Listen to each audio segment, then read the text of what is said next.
What's up, guys? Welcome back to G-Tech Finance. So we're going to do a new stimulus update on new unemployment answers, housing, and more, and why the stimulus checks are delayed. So we saw the head of the Secretary of Treasury, Janet Yellen, as well as the head of the Feds, Jerome Powell, testifying to Congress yesterday about why are the 1,400 checks that we've been talking about been delayed. But there's another batch coming up tomorrow. That was one of which I forgot to. So there's some new updates on stimulus. So we've got a few things to cover. I wanted to start with housing, so I'm going to talk about unemployment. So the first thing about housing, and I've been doing quite a bit of research on this, particularly because it has been talked about a lot in a few, like Wall Street Journal and a few news outlets. And I've been reading about this. I heard about it at Congress today, and I wasn't actually thinking about even talking about this until it came up in Congress. But here's the thing. Let's start with housing rental aid. You know, the rental aid was supposed to be a wonderful thing that would help people save or cover about 12 months worth of their back rent, back utilities, and potentially 6 months going forward. States like California and certain counties in Florida, and there are even other counties, I think Washington, there are counties in Washington as well. I didn't see in every state, but there was quite a handful of them. A lot of these different places, they said that, okay, if we're going to give rental aid to the tenant for a tenant who's behind on rent, the landlord needs to agree to waive the leftover of the amount owed. So now the landlord has this option of, do I take 60% of the rent or 80% of the rent that's owed and then just forgive the rest? And in some cases, the landlord then also has to agree to keep the tenant, so they can't take the money and then remove the tenant, evict him. They have to agree not to do rental like price increases for the next 12 months in some sort of. And in some counties, all of a sudden, you've got a lot of landlords going, screw it, I don't want the rental aid.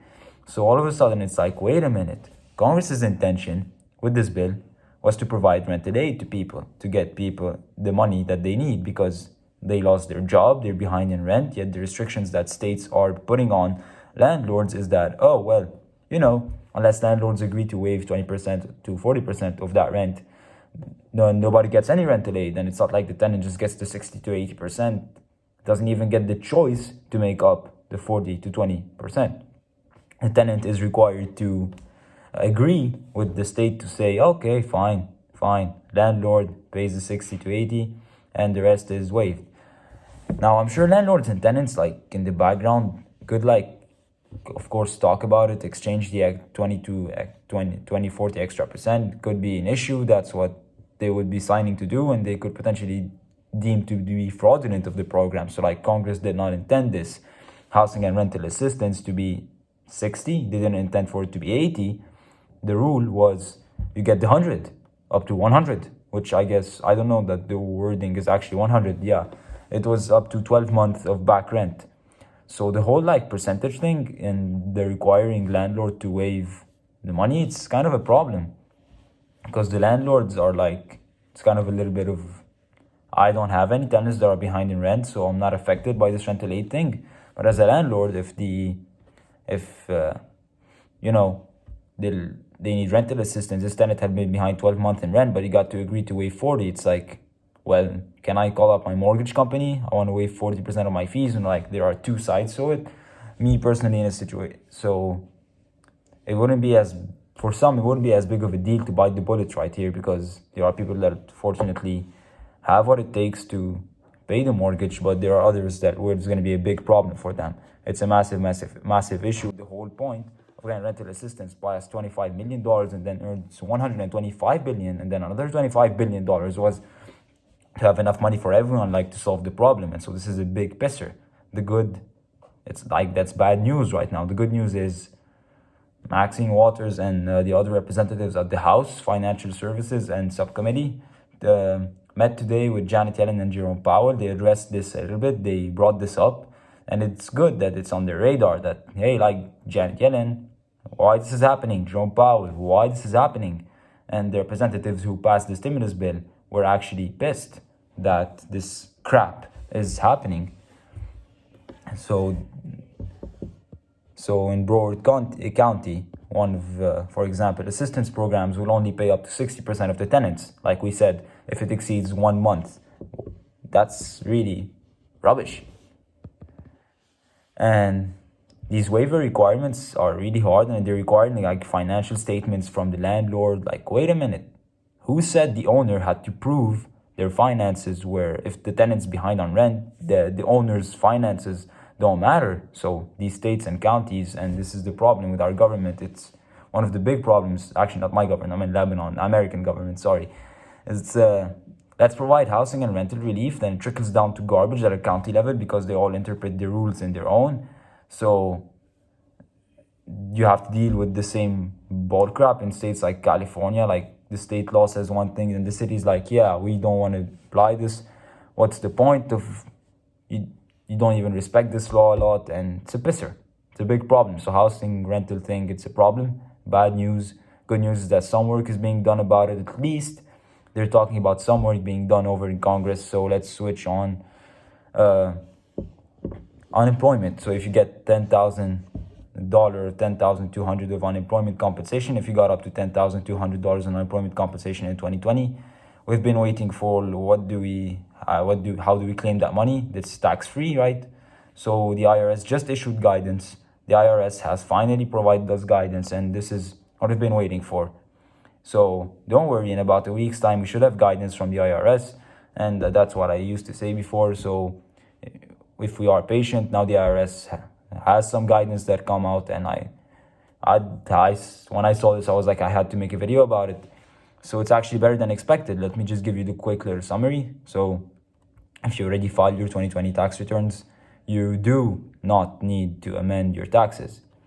In fact, one of the things that I saw people saying a week ago is the IRS should be able to just assume you made $10,200 less and you send the money, and here you go. If you have already filed your 2020 tax return, there is no need to file an amended return to figure the amount of unemployment compensation. This is to exclude the IRS. Here, the IRS will refigure your taxes using the excluded unemployment amount, and the IRS will send any refund if required and adjust your account accordingly. So this is good. I said, so do not file an amended tax return because the IRS doesn't want to get inundated with this crap. It's not a surprise that they don't even have you do a form if they actually file your 2020 tax returns. They don't worry about it. So then it also looks like if you have not filed your taxes yet for 2020, it looks like they've revised the 1040 instructions for Schedule 1 Form 1040, Line 7 unemployment compensation are updated as follows. So basically they give you new instructions for how to properly file your tax return to make sure you get the $10,200 compensation. Now, if you want this form, you just type into Google right now. There's a new exclusion of up to $10,200 of unemployment compensation. Then go to the irs.gov website. It should be the first one that comes up usually. And so bottom line, you can Google it and you'll see how to do it. And if you made over 10,000, so let's see here, over $10,002 for each individual. So yeah, if you're married, right, exactly. So there was a phase out of how, at what point you won't be able to get the $10,200 compensation, which is tax-free, and it was $150,000, I believe. Hold on. If your modified gross income is less than $150K, yeah, that's interesting. So it actually doesn't say married. So if your income was less than $150K, you get to exclude $10,200 from your taxes of unemployment compensation. There are some people who are like, well, my income was $150, but because I got the unemployment compensation, my income was over $150. Well, they're saying to determine whether you can qualify or not, you could actually remove the $10,200 from the calculation to determine whether or not you're qualified. So that's actually nice, but they're actually somewhat nice in how they worded this, or how they at least interpreted it, or how they explained it. Actually, that's a good way of saying. So this guidance is all in all really good. So it was last reviewed or updated in the 23rd. which is yesterday. And I think that's it for today. So if you enjoyed the video, hit the like button, subscribe to the channel. I think today I'm going to post another video on the update on the stock market for today. So stay updated, stay tuned, and hope to see you later, folks.